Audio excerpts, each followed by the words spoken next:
like to call the meeting of the Governing Board of the Lammersville Unified School District to order at 7 p.m. Please be reminded that this meeting is being live streamed and recorded, so we ask that you silence your cell phones or turn them off at this time.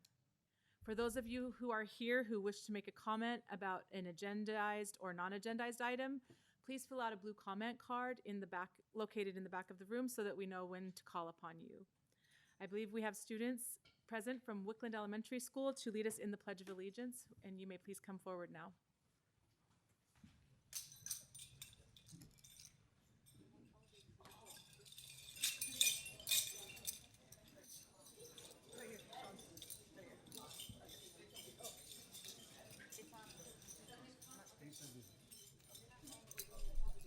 They're quiet.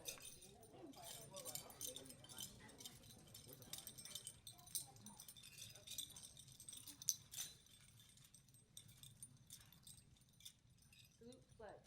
I pledge allegiance to the flag of the United States of America and to the republic for which it stands, one nation, under God, indivisible, with liberty and justice for all.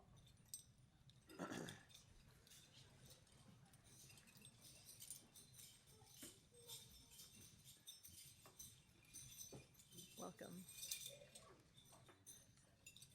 Good evening, President Olson, trustees, Dr. Nicholas. Thank you for having us tonight. It may have sounded like jingle bells this evening, and I'm really excited to present the Science Olympiad team. They are excited to celebrate their accomplishments with you.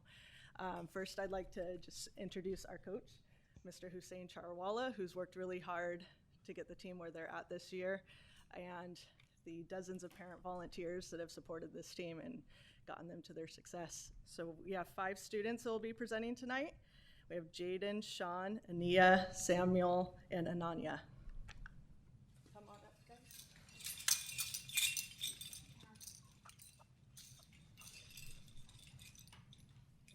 Just go ahead and speak into the mic. Speak into the mic up here, who's presenting, and here's the clicker to get to the next slide. Welcome to Wickland Science Olympiad, presented by the Science Olympiad team.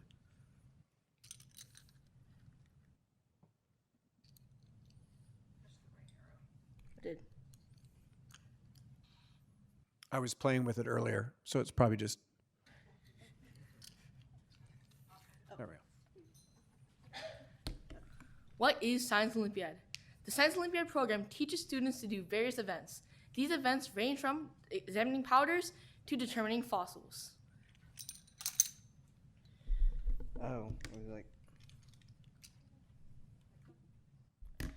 So this year, Science Olympiad was comprised of 23 separate events, which range from very many science is. So from life sciences like micro missions and disease detectives to engineering sciences and build events like building roller coasters and towers. We also have chemistry, which were cancer powder and crime busters, and trivia, some trivia, as well as fast facts and code busters. We encrypt and decrypt coded messages. So this year we had many hands-on activities like building roller coasters, planes, cannons with air trajectory, and then roller coasters. And then we even were stuck in labs,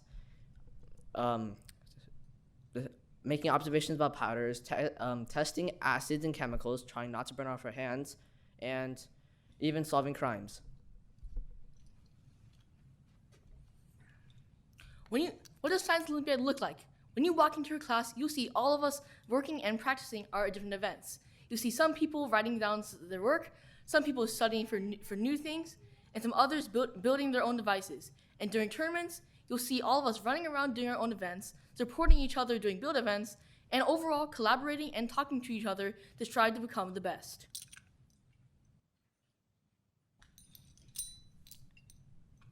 Okay, why do we love Science Olympiad? So we love Science Olympiad in many ways, such as we have a passion for science, and we like to work with others, and that's what Science Olympiad's all about. And what motivates us? Our teamwork and our hard work is what motivates us to do our best in every event, and as a result, we even get medals.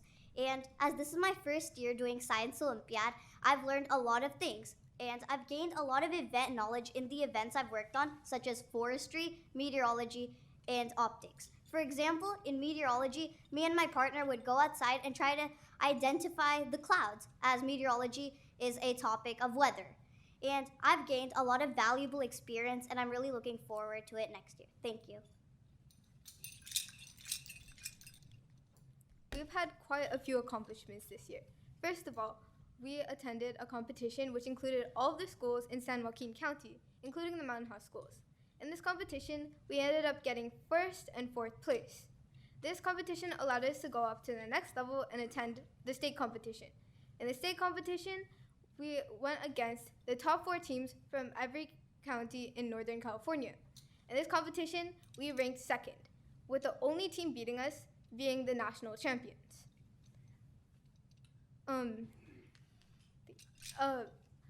In the 23 existing events, we medaled in 15 of them, resulting in every single member on our team earning a state medal.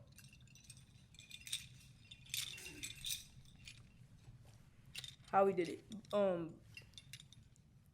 Before our state's tournament, we attended many in-person invitationals. In these invitationals, we got to meet different teams, such as Sierra Vista. In Sierra Vista, we got to make new friends, exchange contacts, and we got to learn from them. We created a team culture as a team, and we pushed each other to schedule meetings.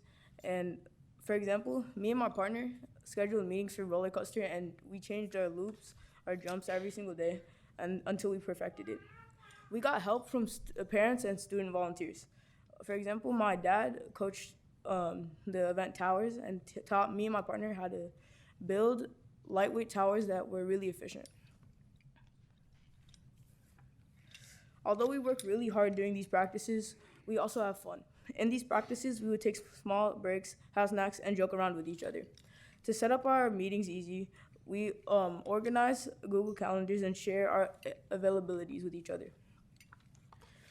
Although it was our choice to practice over break, a lot of us were determined to do it because we wanted our hard work to be paid off, and we would organize meetings with each other.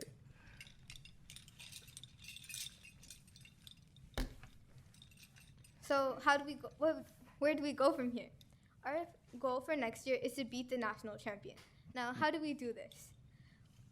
First of all, we need more hands-on materials. For example, I was in an event called Fossils. In this event, we had a whole box full of actual fossils. We found it was a lot more helpful to study those fossils instead of just searching random stuff on the internet hoping to learn something. If we have more hands-on materials, imagine how well all of our events can do. Also, it would be really beneficial to attend more in-person competitions. We've only attended 3 in-person practice competitions this year, but even from that small number of competitions, we gained so much more motivation and strive to improve. If we could attend more competitions like this, I can't even imagine how well we could do. We would also like to attract the interest from 5th, 6th, and 7th graders, since there's a common misconception that Science Olympiad is just studying and nothing fun. So we do demos with them to get their attention, and hopefully they'd want to try out for Science Olympiad next year. We also are thinking about doing a summer camp this summer so we can get a head start in the competition. Thank you.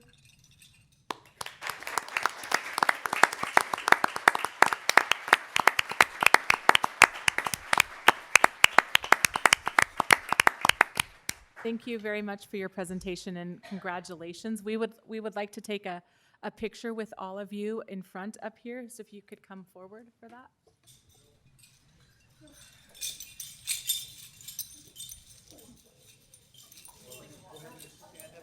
Slide in behind you here. Congratulations. That is amazing. Thank you so What an much. I accomplishment. appreciate it. You don't want to put the board on top up there? You won't be able to see him. You can't see him. Go. All All right. right, let me grab one. Coach, make sure you're seated. All right. Yeah. All right, everybody, get ready?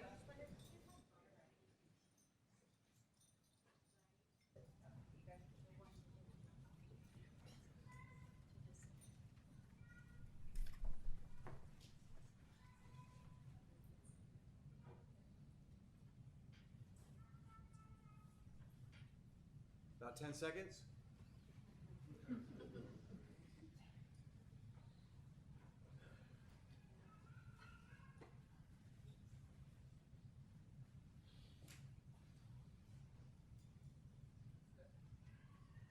All right. Nice job, guys.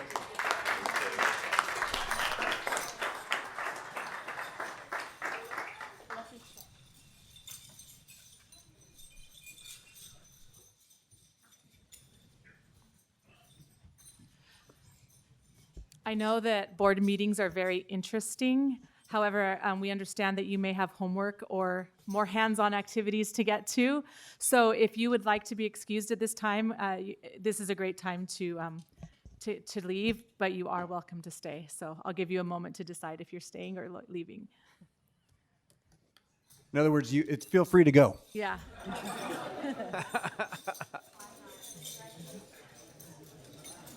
I was gonna suggest jumping jacks, but somebody would probably die.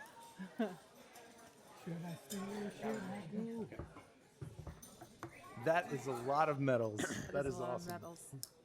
Should I just...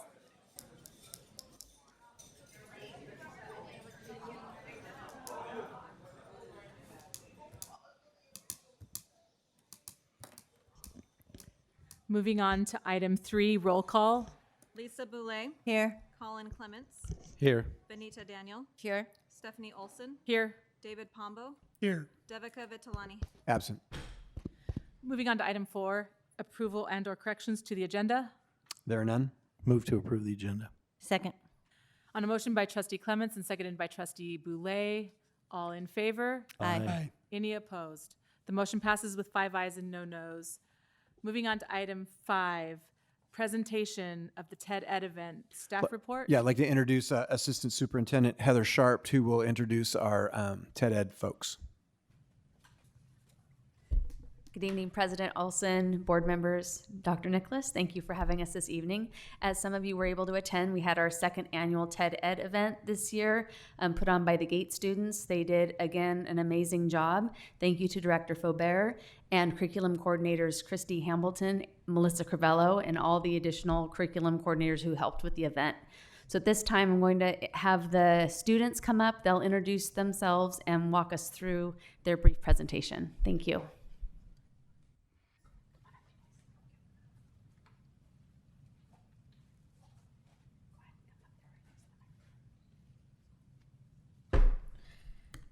Good evening, and thank you for inviting us to present tonight, members of the board and everyone in the audience.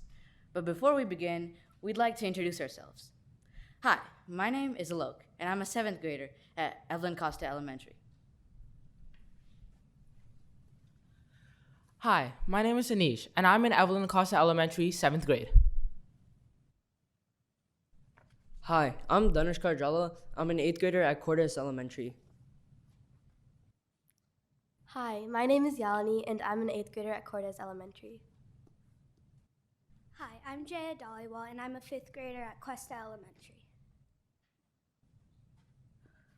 We're very excited to share all about our experiences with the 2024 TED Ed event.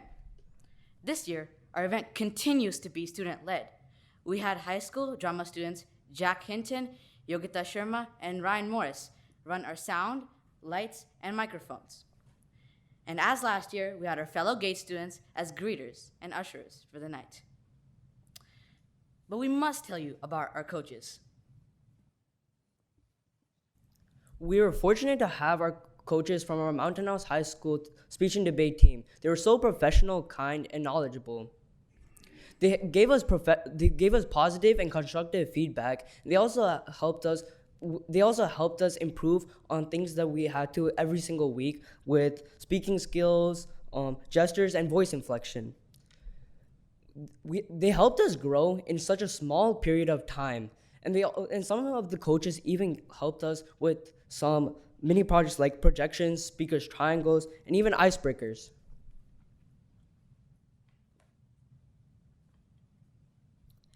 Our speakers had so much amazing feedback. And one of my favorite parts of the TED Talk Showcase this year was listening to other people's talks and also gaining valuable insights from my own talk on how to improve. And I also enjoyed learning all of those public speaking techniques because they really helped me in general and have inspired me to join the speech and debate team next year. Our coaches also had a lot of valuable feedback. Some very important points of the things that they mentioned were being able to see us speakers progress and master public speaking skills, being able to share their own experiences to us speakers and hosts, and also being able to even bond with other coaches.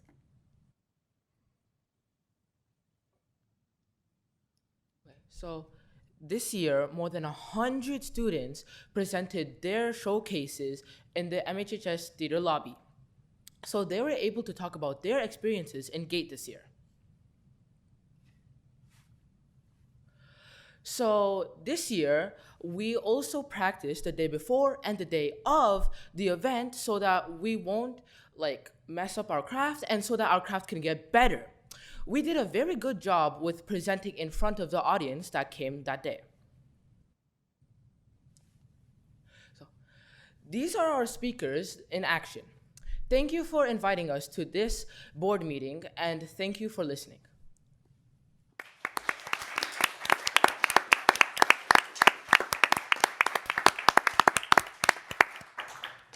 Thank you very much for your presentation. The event is always one of my favorites, and I really enjoyed attending it this year. And we appreciate all the work that you put into it. I just wanted to say I've attended in past years, and you guys did a fabulous job this year. I think it's the best one that I've been to. Keep up the good work. So as always, it's one of my favorite events, and I did see one of the feedback from your coach where you listen and take the valuable input. So I tend to do that with all the, the TED Talks that you do because you guys do so much research. So this time I took The Incredible Power of Healthy Living, I think it was Yalni's, and I tried to give up sugar for a week. Okay, so I failed though the first week. Now I'm there doing my second week successfully on the third day, along with a buddy of mine in Mountain House. So thank you for that input, and I hope I will do best. Thank you. And we would, if there's no other comments by the board, then we will ask you to also join us up front for a photo before you either sit down and watch the rest of the meeting or go home.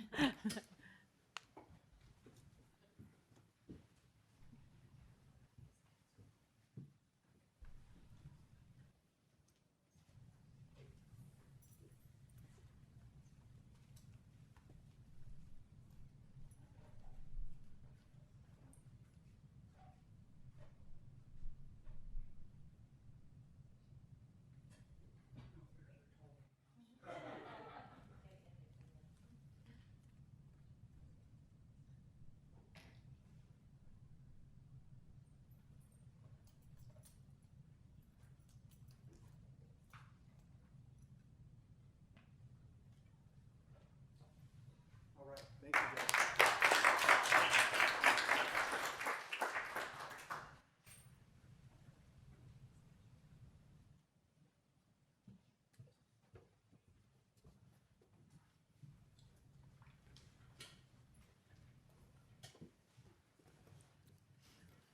Moving on to agenda item 6, committee reports. Item A, District Advisory Committee, Trustee Boulay. Nothing to report.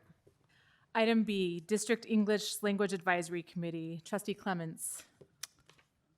Our next meeting will be tomorrow at 6:30 p.m. at the Professional Development Center, and unfortunately, I will not be able to attend. Item C, Education Committee, Trustee Pombo. Yes, our next meeting is tomorrow evening. It's a joint meeting with the DLAC committee. It's at 6:30 at the PDC. Facilities Committee, that's me on Thursday, May 9th, 2024. We will hold our next Facilities Committee meeting at 6:30 p.m. here in the District Office Boardroom. Item E, Policy Committee, Trustee Daniel. None to report. Item F, Safety Committee, Trustee Pombo. Yes, on March 27th, we held a large-scale safety drill at Mountain House High School. I felt like it was a successful drill. It wasn't perfect. There were glitches with first responders, staff, and facilities, but that's what drills are all about, finding issues and addressing them. All in all, I think it was a good day. We had over 80 staff members and dozens of first responders join in. Thank you to everyone who participated. Is there anything you'd like to add, Trustee Olson? No, that about sums it up, I think. Item G, Wellness Committee. I was unable to attend today, so I'm going to have Trustee Daniel report out. So today was the last Wellness Committee meeting that we had. We started out with a presentation by our MHHS student, Shaila Bhatia, where she explained about the athlete eats where performance on your plate, and it was a very informative presentation. We had discussion about how we could bring the meal, and also our food and services director was able to give some input. We also talked about wellness updates from each school site, and it was great to hear all of their updates. Most of the schools were doing positive notes for CASP testing, which sounded so good because we all need positivity during testing. And it was also great to know about the inclusion night at Wickland. SAMI Circuit is did happen at Hanson, Costa, and Cardis.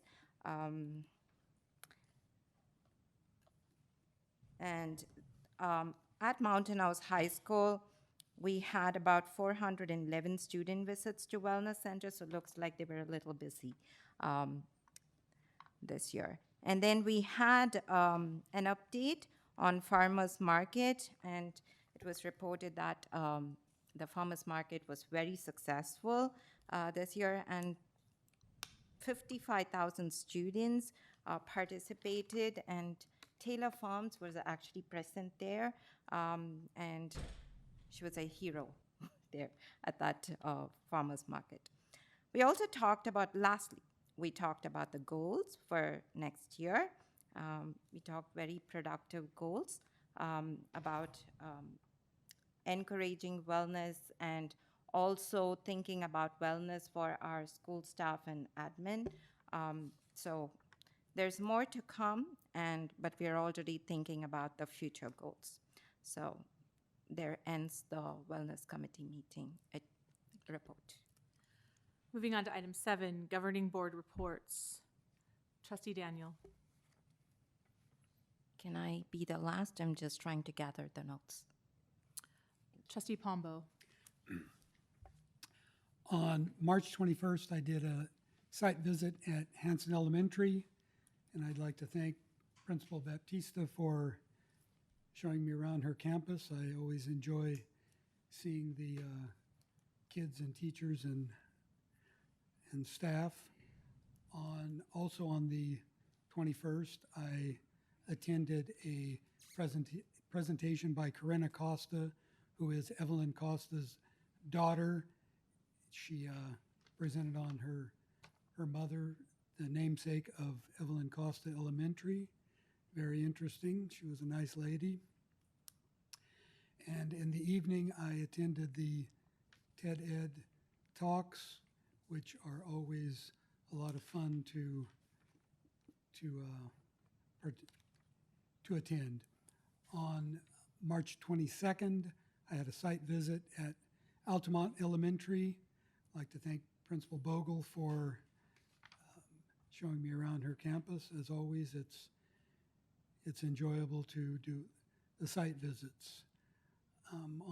Also on the 22nd, we had a safety drill prep meeting for the safety drill that I attended on March 27th. On April 1st, I attended the dress code subcommittee, and I think we're getting close to having a new dress code policy to bring to the board. On April 3rd, I attended the Wax Museum at Altamont Elementary. And on the 13th, I, along with the rest of the board and Superintendent Nicholas, attended the board workshop. And in the evening, I attended a play at Wickland Elementary, Willy Wonka Jr. As always, they did a wonderful job. And that concludes my report. Thank you, Trustee Pombo. Trustee Clements. As previously mentioned, I attended the Lammersville School Foundation Dinner Dance Auction. Thought it was a great event with all of my peers. Most of my peers, sorry. Thought it was a great event. My wife and I really enjoyed it, and we enjoyed dancing.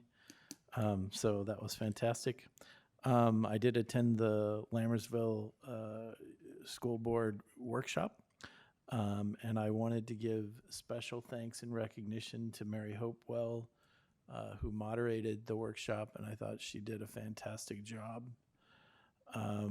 As I mentioned previously, I will be unable to attend the DLAC meeting tomorrow, and I will continue to remind my peers on the board that for the month of June, I will be gone and will not attend the June school board meetings. That concludes my report. Thank you. Trustee Boulay. Thank you. On April 8th and April 15th, I attended the high school boys tennis matches. They continue to play strong and really dominate their opponents. On April 10th, I attended the Mountain House Community Services District meeting and provided a school district update to the board of directors.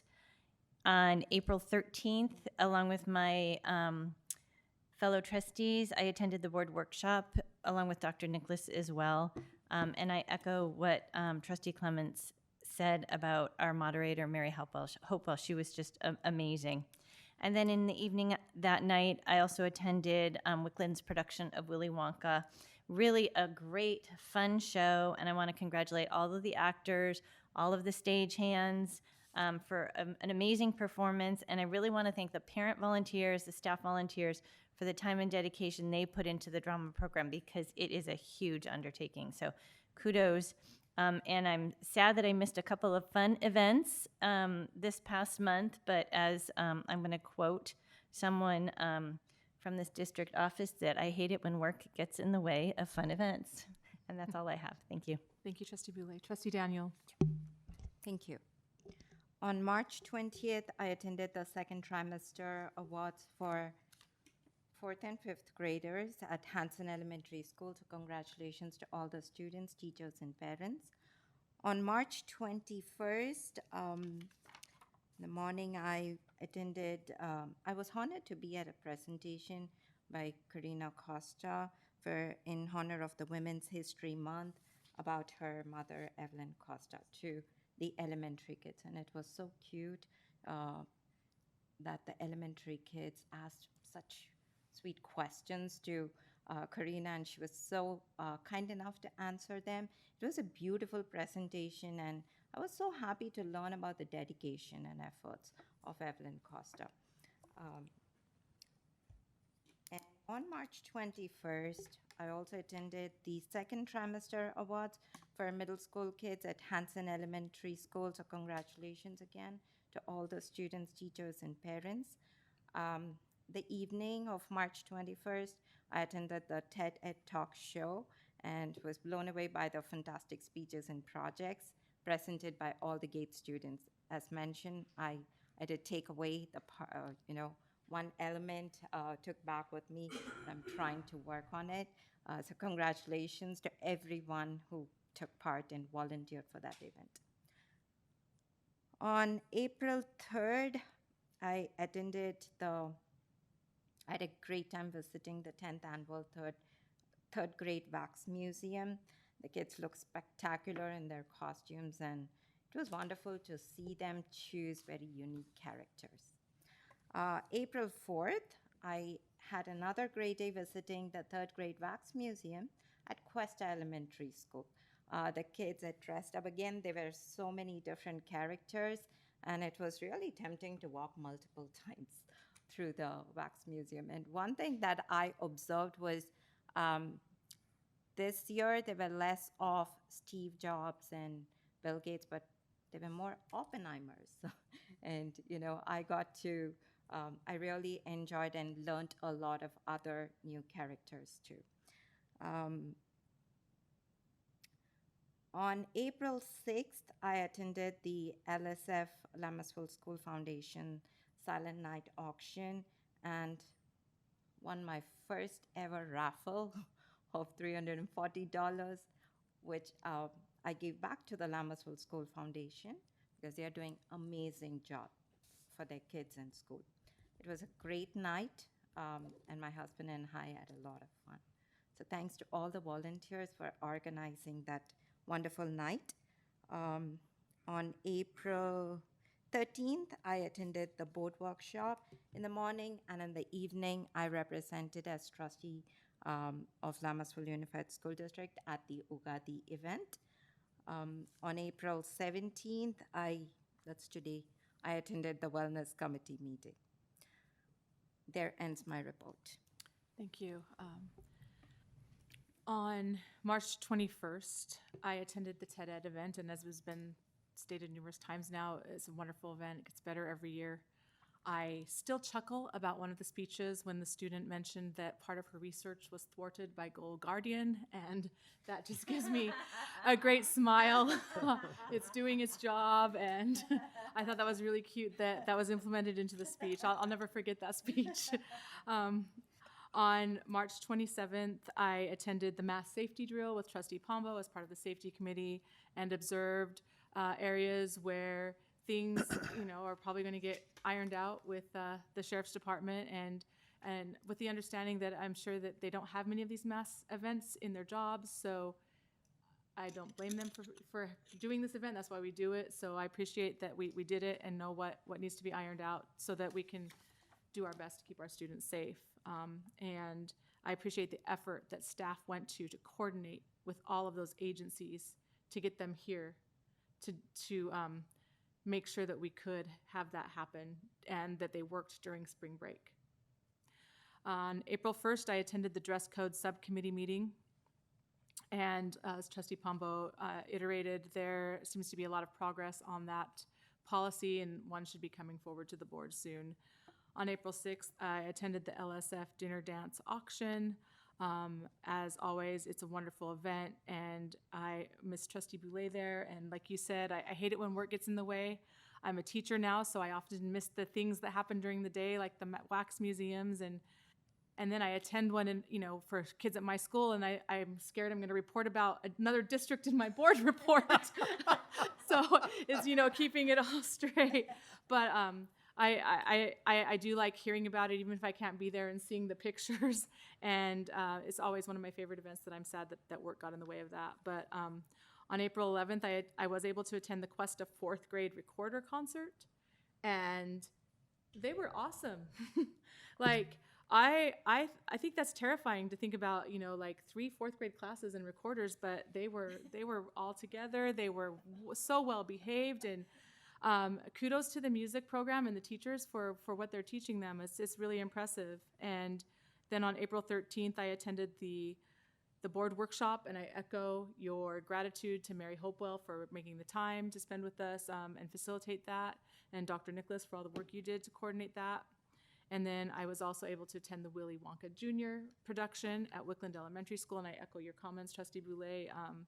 It's just wonderful to see all of the volunteers come together. And I tried to do like a 5-minute play with my class today, and I was ready to pull my hair out. And so I am just really grateful that they put so much time into that, because it was amazing. And speaking of plays, this week Beauty and the Beast opens at the high school. I happen to have a child in the play, so I will probably be at every performance. So if my fellow board members want to join me on any of the dates of the play, come and sit by me and enjoy it with me. And that concludes my report. Madam President, if I may. Yes. I would just point out that you could say, I represented Lammersville at the Tracy blah, blah, blah.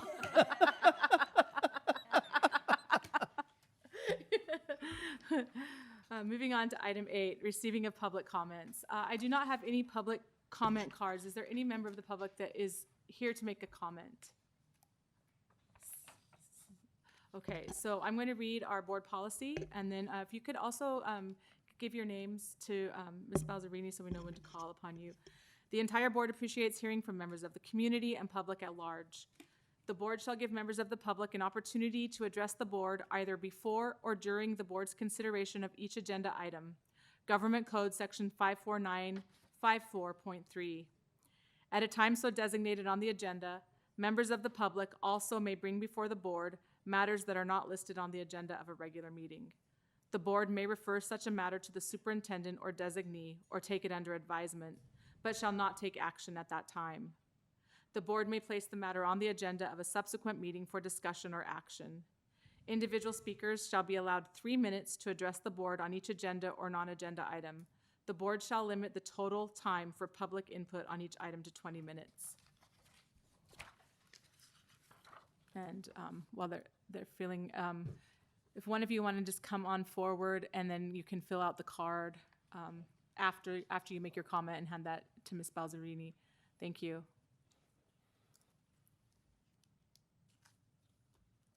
Thank you. My name is Harnath. Sorry, is it on now?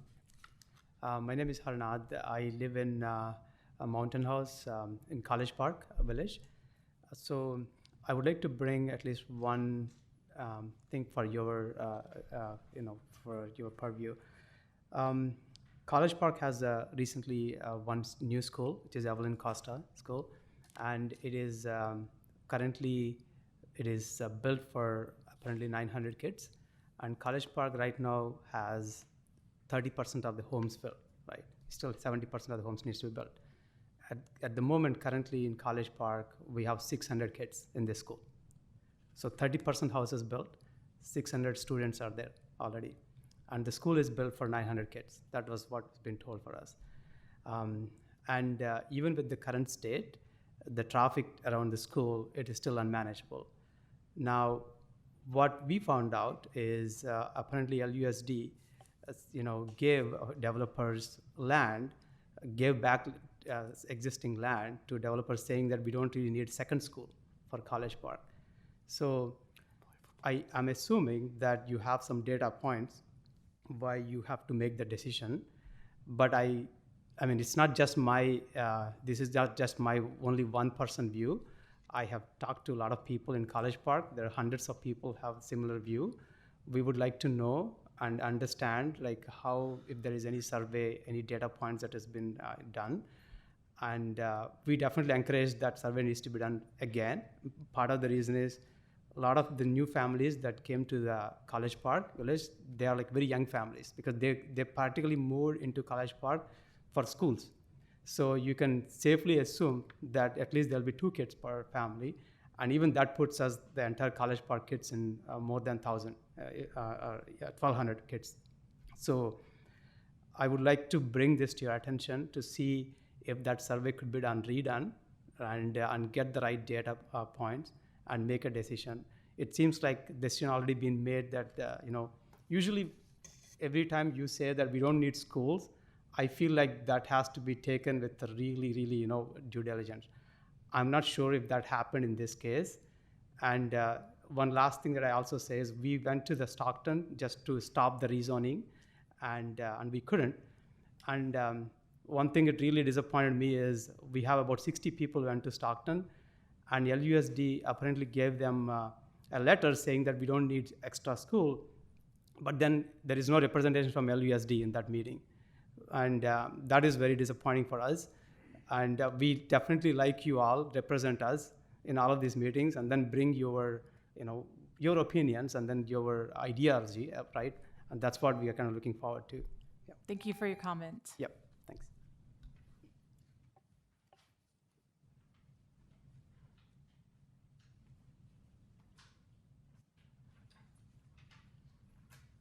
Hello, good evening, board members. My name is Sureka Shekhar. I'm a resident of Mountain House, College Park. So, alluding to my neighbor's comment, we also figured out that the high school is very overcrowded, and there was oversight in the land allocation earlier because of which additional land was allocated closer to Grant Line and Central Parkway. And now, there are new buildings being built in the existing campus, and the sports fields are moved to the new piece of land. So I hear that the expansion plan accommodates around 200 students. Now, the county is also trying to, push more zoning approvals, and also we know that neighborhood IJKL are coming up across Byron. So we want to understand what is the plan from LUSD to, in terms of the capacity planning to address the influx of new students coming ahead. So we feel, and all the residents in fact feel, that we need another high school. If so, is there any analysis going on? Are there any reports? And what is the projection? So it's important that we as residents know, and we like to hear from you all on what is the future like for the kids, so we don't end up in a situation where kids have to go to different school. In fact, one of the parents mentioned that their kid is in a high school, and the kid was told that possibly they might have to go to Kimball High School if they are overcrowded. So we don't want to see such a situation. So appreciate if you can please, give us some information on the planning for high school. Thank you. Thank you for your comment. I just want to say that Dr. Nicholas has already prepared and distributed the facts of this matter, and I think there's some misinformation in the comments made tonight. So I would ask that you seek out that email with all of the information so that you can be correctly informed. Thank you. And if you provide your contact information, I'm sure district staff will reach out to you specifically with that. You don't have to go searching for it. Right. They'll provide it. Yeah, sorry, that's what I meant. Yeah.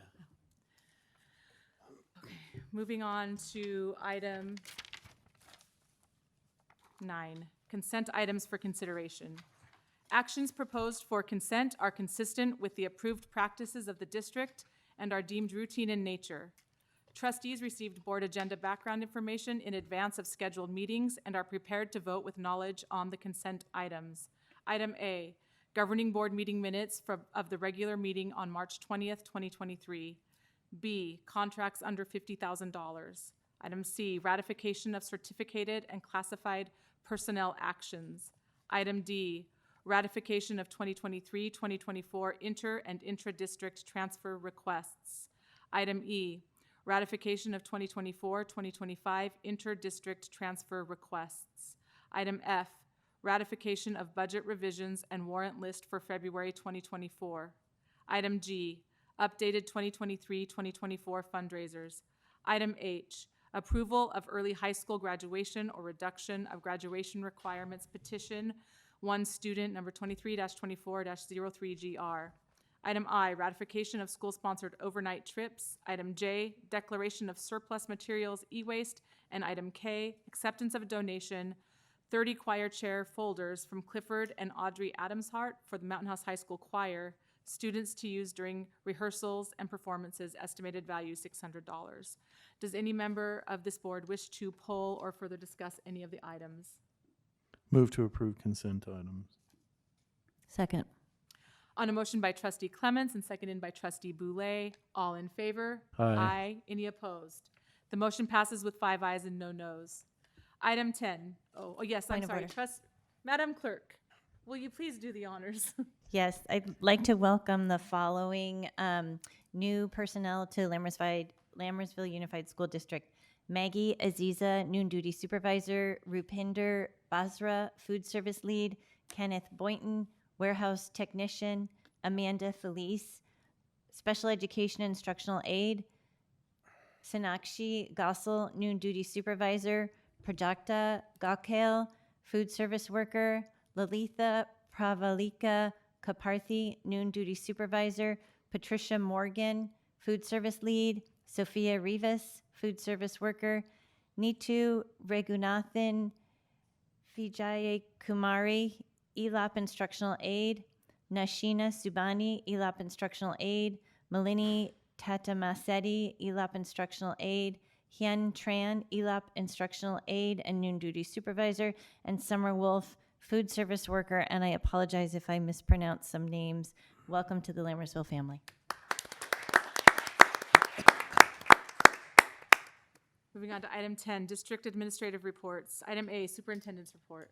Yeah, I have a couple of announcements and a couple of thank yous. I don't know if anyone's noticed, but we have new fancy cameras in the boardroom here, and it seems a little brighter in here because it is. We modernized our now 12-year-old equipment so that our live stream and other technologies work a little bit better. We've had a few wonderful technology experiences as this technology has aged, and so we're very happy about that. But I want to thank Noelle Balzerini, Sean Yohannan, and James Reed for their efforts in this endeavor. Secondarily, the second interim report has come out, and I want to congratulate Assistant Superintendent Grijalva and Director of Fiscal Services Kaiser for our positive certification, which means we can pay our bills this year and the 2 out years, so congratulations on their hard work. And then we got some good news, which was kind of odd and came out of nowhere, but there are 2 big, large credit rating agencies in the country. Moody's is one, Standards & Poor's is the other. Moody's upgraded our rating. And so we're more valuable and more worthy according to them. And it says here a couple of things, and a lot of this is gobbledygook, but basically when we sell bonds, we'll get a lower interest rate, meaning you will yield more money for our kids and our facility needs. But the choice was made because of material enrollment growth and improved fiscal position, characterized by a large fund balance and a net cash as of fiscal year 2023. So by the stewardship of the board, excellent people who work in the district office, and traveling a journey of growth and the building of facilities and the building of an excellent school district and fantastic families that move into the community who take advantage of it. We have a really nice thing going on here, but this doesn't happen very often, so I wanted to announce that. We were pretty proud of that. All right, thirdly. All right, so I was going to give an update on our new project that's about to start at the high school and kind of explain a little history. And I think it goes a little bit to what President Olson just said here a little while ago, is I don't think the community can ever fully grasp the complicated nature of developers, builders, state financing systems, Mello-Roos bonds, and building schools. It's just really impossible. It's very dense, mitigation agreements and all of that. So what I will say is this before Noelle puts up the picture of the rendering is these things happen in steps. There's not a pile of money waiting to be spent when the time is right. In fact, the time is never right to get the money. It's always a fight. It kind of sounded like I was rhyming, so we'll attribute that last statement to Dr. Seuss. And that's not really, the community should be able to know that we build these beautiful schools because we figured it out, and that's what we do. So just a quick trip down memory lane, but first, I don't know, there's a great San Francisco Chronicle article that came out today. Dublin High School is opening a new high school. It was built for 2,500 students and will be filled in terms of having a 9th through 12th grade class by 2026.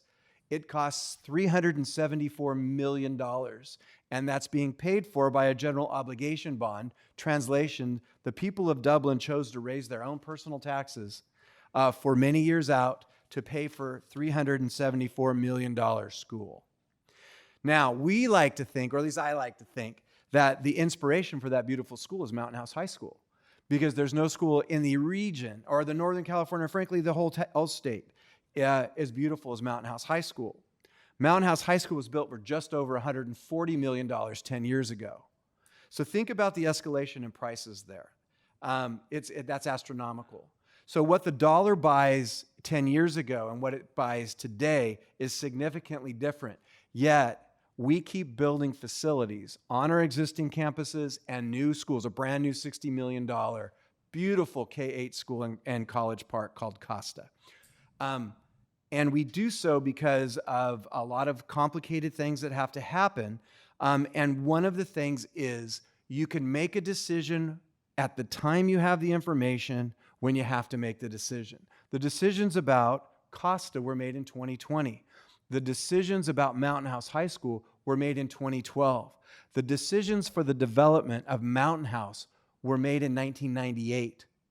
So there's not one special plan that has everything aligned. It really is, this has to happen because these events have happened, and this is the amount of money we have, and this is how we're going to work it out.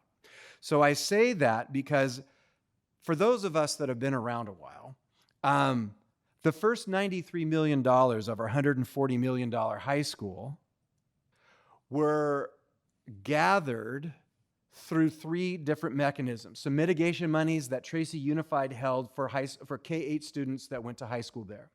State matching funds for a small portion of the first phase of the high school.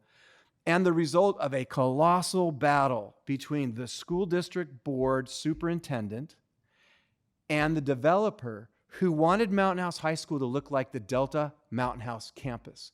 So I ask anybody who's paying attention in the community, drive to Delta campus, drive to Mountain House campus, and you tell me who got it together in 2012 through 2024. 2014. That first $93 million happened with the money coming in, at least $56 million of it, kicking and screaming. Now, this is what's great about this community. The additional money came from a general obligation bond passed by 62% of the vote in 2016 for $56 million. The lion's share of that money went to finishing building Mountain House High School. And we did it just 10 years ago for just over $140 million. The best looking high school with the best programs, and looking at what's going on at Wickland, the best upcoming students, to get that done. We opened the high school in 2014-15 with 9th and 10th graders only at 450 kids, and we've built it to now, depending on what day we're looking at the numbers, over 2,300 students. The 1998 master plan said the high school should be 2,200 to 2,400 students. So technically, we have room at the high school for what we want to do still. But I'm going to show you and give you an update on the classes and the expansion project because we have to be out ahead of it. But first, I want to say a little bit about the program we built at Mountain House High School because I think people that are new to the community assumed it was always the way it was, and it wasn't. We built it from scratch. And Mr. Faubert sitting out there, some board members, myself, Alvina, a few others here have kind of been a part of the process. Mr. Pombo, Mr. Clements, Sue thereafter fought the battle with the developers to keep it from looking like Mountain House Delta campus and portables. So we have a 7-period day. The bare minimum to graduate your kids is a 6-period day. The commitment of this and past boards is to say we value education and we'll figure it out and we'll make the investment. And that investment, by giving an extra period of day, allows last year, the 23-24 school year, 1,472 kids, and this year, the 24-25 school year, 1,682 kids to take an additional period of school. The reason why there's not as much room as there could be at Mountain House High School is A, we made a commitment to kids in education to have a 7-period day. And B, that commitment eats up 7 or 8 classrooms a year so that kids can take an extra AP class, so kids can take an extra CTE class or an elective class, or make up a class that maybe, a guy like Kirk Nicholas got a B and should have got an A and wants to take it again. So we're doing right by our kids by having a 7-period day. I don't think people in the community understand that. And that's okay. We have to do a better job of explaining that. So just understand that 1,682 students is almost 70% of the student population at Mountain House High School. They're taking advantage of a 7-period day. And those kids are graduating high school. Just imagine 4 quarters of an extra class 4 times. How much more prepared are they for college and career than the people who chose to do the 6-period day because they can make it the minimum and let's get the kids to graduation and wish them good luck. So I wanted to say that because it needs to be acknowledged. Now, the 7-period day, we have some people to be acknowledged. Mr. Faubert advocated for the concept. The district figured out a way to pay for it, and the board had the wisdom to say yes. And so that's all part of how this district has always worked, is we figure out how to get it done, whether that's finding the funding, which is not available to build a $60 million K-8 school, or finding the money to beat the developers to not have a portable high school. So all of these things are important to know and understand because it doesn't come simply. It comes from a fight and a lot of hard work so that we take care of the priority, which are our students.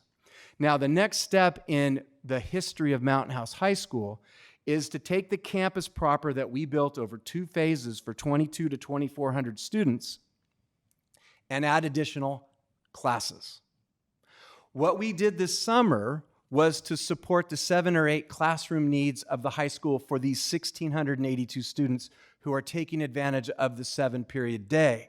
Those 8 portables, which some have bemoaned in the community as a loss, were done so our teachers could travel less from class to class and our students could have access to a 7-period day as we grow. The permanent structure, which the board directed me to figure out how to do, is the rendering you see here.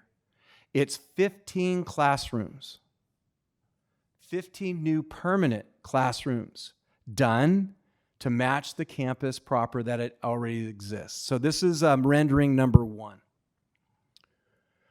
Rendering number 2.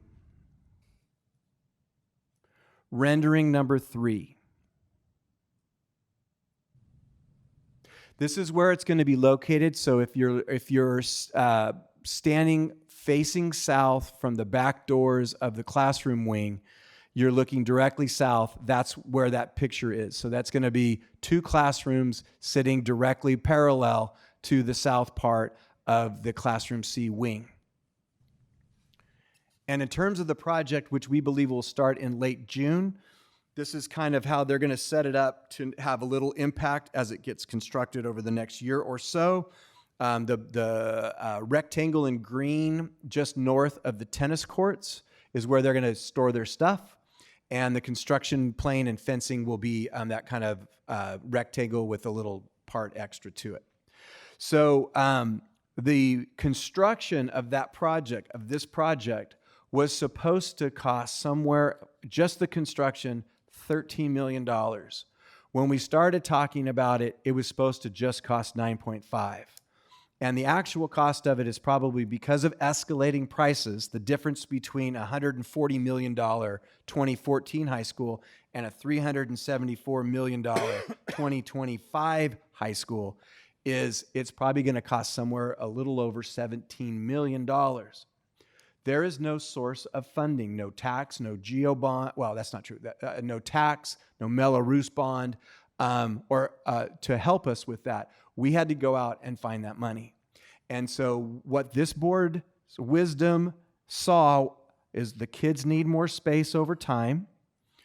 We're going to keep and protect the 7-period day, and we're going to build a building that's just as beautiful as what we already have built.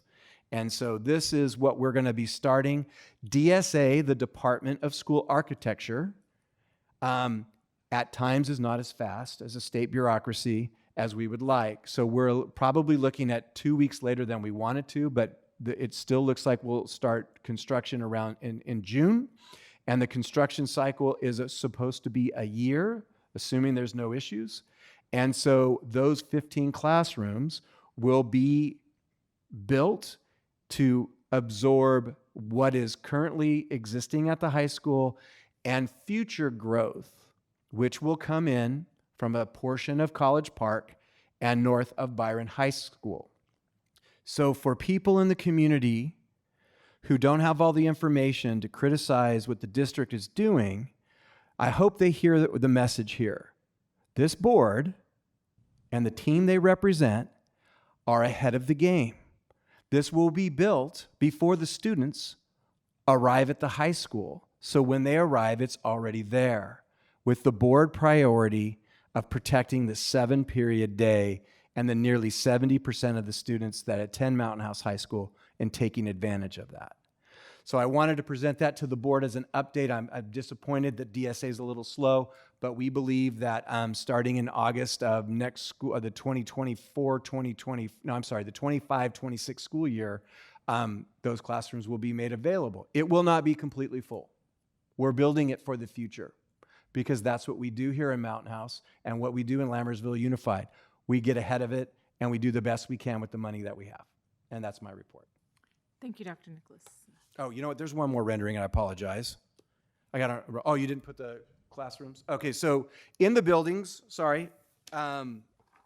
there are 15 classrooms. In building 1, there are 8 classrooms and 3 offices.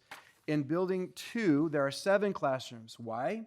Because we built 2 additional labs, one for chemistry and one for biology, and 2 additional offices. So we'll have the ability to provide the 15 classrooms, 2 state-of-the-art labs, and 5 offices for individual programs and people that we need who need a private space. And that, Madam President, is my report. Thank you, Dr. Nicholas. Item B, district enrollment report. Staff report? Yes, the district enrollment is 7,849. Item C, district maintenance and operations report.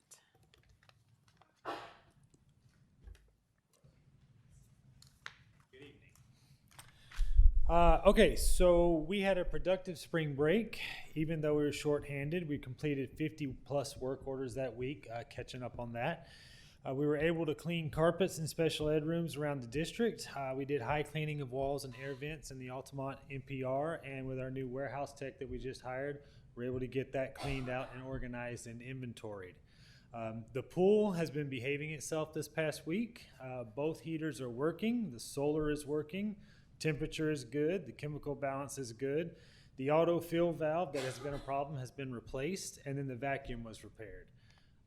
The new windscreens for the pool and the tennis courts arrived today. Those will be installed here very soon. And then as far as staffing goes, our new grounds maintenance person starts next week. Custodial positions have been filled and they are on the onboarding process. With civic permits, there are no issues to report. Thank you. Any questions? Thank you very much. Thank you very much.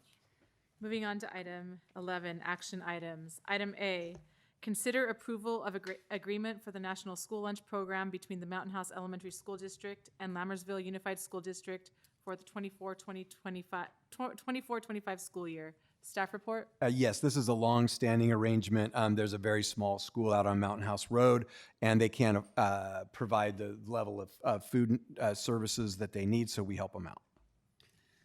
Move to approve of agreement for the National School Lunch Program between Mountain House Elementary School District and the Lammersville Unified School District for the 2024-2025 school year. Second.